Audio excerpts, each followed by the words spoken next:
ही फैसला जो है वो करे। अच्छा, अब ये हो गया फैसला कि लाहौर हाई कोर्ट का फैसला कलअदम हो गया। अब इसका सबसे बड़ा असर क्या है? अब जब तक लाहौर हाई कोर्ट ये फैसला नहीं करती इस केस का, तब तक वो जो 120 दिन की डेडलाइन है उस से पहले, यानी 120 दिन की लिमिट अभी रहती है, तो वो जो जल्दी में हाई कोर्ट जो ट्रायल कोर्ट फैसला करना चाह रही थी, अब फवाद चौधरी साहब की हद तक तो वो ट्रायल कोर्ट जहां जहां पे उनके केसेस हैं वो फैसला नहीं कर पाएंगी जब तक लाहौर हाई कोर्ट इस केस का फैसला नहीं कर देती। अब इसमें अगर तहरीक इंसाफ की दीगर जो मुल्जमान हैं जिनके केसेस चल रहे हैं, अगर तहरीक इंसाफ की लीगल टीम थोड़ी सी एक्टिव हुई, तो तहरीक इंसाफ की लीगल टीम अगर चली जाती है वो भी लाहौर हाई कोर्ट में, तो जिसका केस लाहौर हाई कोर्ट में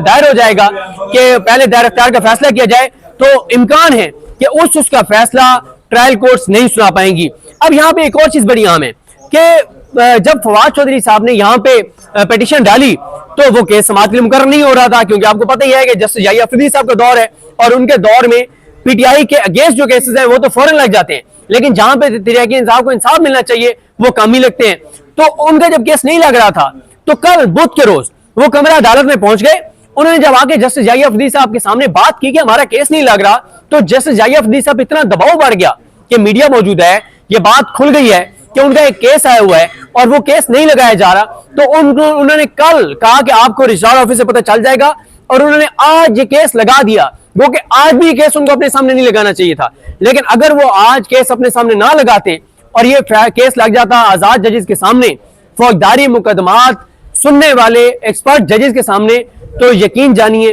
कि इसके ऊपर बहुत सख्त कोई फैसला आ जाना था और बड़ा मुश्किल हो जाना था। उसके बाद 120 दिन में 9 मई के केसों का फैसला करना, और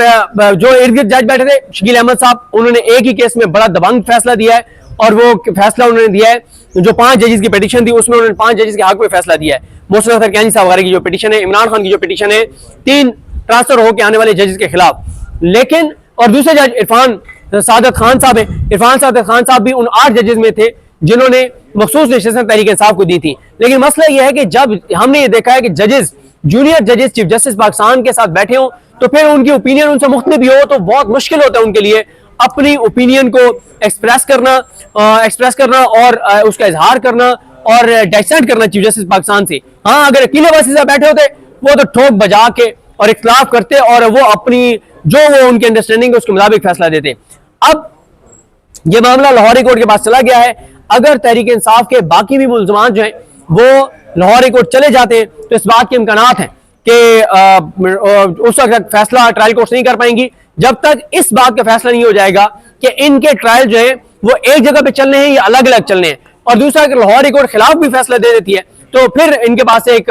ऑप्शन होगा सुप्रीम कोर्ट में आने का, और कुछ नहीं होगा तो एक नैरेटिव कम अज कम बनेगा, एक अदालतें मजीद एक्सपोज होंगी। मैं आपको मुसलसल याद कर रहा हूँ, पिछले दिनों में बड़ी एक कंपेन चली थी कि पीटीआई को अदालतों का बाइकआउट कर देना चाहिए। मैंने ये अर्ज किया था कि पीटीआई अदालतों का बाइकआउट नहीं कर सकती। क्यों? अब इमरान खान के 9 मई में जमानतें मुस्तरद हुई लाहौर हाई कोर्ट से। बाइकआउट का क्या मतलब है कि पीटीआई सुप्रीम कोर्ट से रुजू ही ना करे और इमरान खान पड़े रहे अंदर। तहरीक इंसाफ बाइकआउट अदालतों का नहीं कर सकती, ना करना चाहिए। फायदा क्या होता है? फायदा ये होता है कि अगर तहरीक इंसाफ, मुझे बताएं,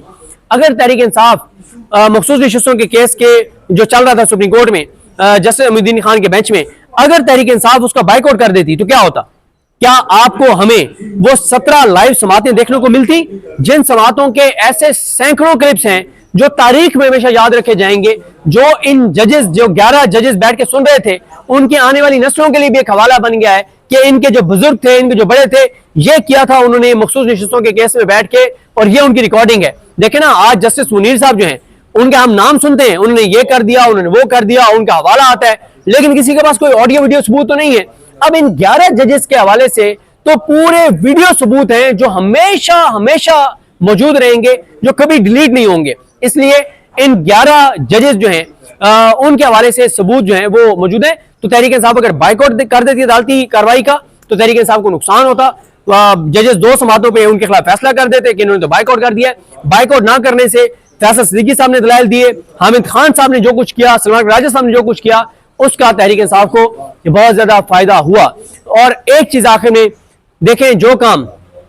फवाद चौधरी साहब ने किया है, फैसल चौधरी साहब ने किया है, यही काम अगर तहरीक इंसाफ करने लग जाए, मैं तहरीक इंसाफ की जो लीगल टीम है, जो उनकी ILF की टीम है, जो इनकी सेंट्रल लीडरशिप है, दर्जनों बार पूछ चुका हूं कि आपके सुप्रीम कोर्ट में कितने केसेस पेंडिंग हैं। उनके पास एक लिस्ट मौजूद नहीं है कि सुप्रीम कोर्ट में इमरान खान और पीटीआई के कौन कौन से केसेस कब कब से पेंडिंग हैं। अब आप मुझे बताएं, अगर तहरीक इंसाफ के लीडर्स रोजाना पेश होना शुरू हो जाएं कोर्ट रूम नंबर 1 में जाई अफरीदी साहब के पास कि सर ये हमारे 25 केस पेंडिंग है, इस तारीख से हमारे केस पेंडिंग है, आप नहीं लगा रहे, एक बार पेश होंगे, 2 बार होंगे, 3 बार होंगे, अगर वो नहीं लगाएंगे तो एक नैरेटिव बनेगा, पूरे पाकिस्तान को पता चलेगा, पूरी दुनिया को पता चलेगा, इंटरनेशनल मीडिया को पता चलेगा। लेकिन तहरीक इंसाफ की जो मरकजी क़यादत है, जो उनकी ILF की टीम है, जो दीगर उनके कायदीन हैं, बड़े बड़े वकील हैं, किसी के पास एक लिस्ट नहीं है। और ये लिस्ट जब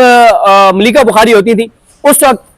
एक कॉल के ऊपर, हमें एक मैसेज के ऊपर वो एक फाइल भेजती थी जिसमें एक एक केस की तफसील होती थी कि इमरान खान के ऊपर इतने केसेस हैं, ये केस फलानी अदालत में, फलां वकील इसको देख रहा है, इसकी लास्ट समाअत फलां तारीख हुई थी, अगली समाअत फलां तारीख को है। एक शीट के अंदर पूरी डिटेल मिलती थी जो कि आज आपको नहीं मिल सकती। मैं अक्सर यह भी कहता हूं कि आप तहरीक इंसाफ के किसी लीडर से पूछ के बता दें कि डॉक्टर यास्मीन राशिद, इजाज चौधरी साहब, शामिर कुरैशी साहब, उमर सरफराज चीमा साहब, ये महमूद रशीद साहब, इनके केसेस की, इनके जमानतें कितनी बार समाअत के लिए मुकर्रर की गई और फैसला नहीं किया गया। इनके पास कोई डिटेल्स नहीं है, उनके ऊपर कौन कौन से केसेस हैं, इनके पास कोई तफसील नहीं है, उनके कौन कौन सा केस कब से पेंडिंग है, कोई तफसील नहीं है, उनके लाहौर हाई कोर्ट में कितने केसेस पेंडिंग है, कोई तफसीलात नहीं है, पीटीआई के लाहौर हाई कोर्ट में कितने केसेस कब से पेंडिंग है और जस्टिस आलिया नीलम नीलगारी, कोई तफसील नहीं है। पीटीआई से जुड़े हुए केसेस इस्लामाबाद हाई कोर्ट में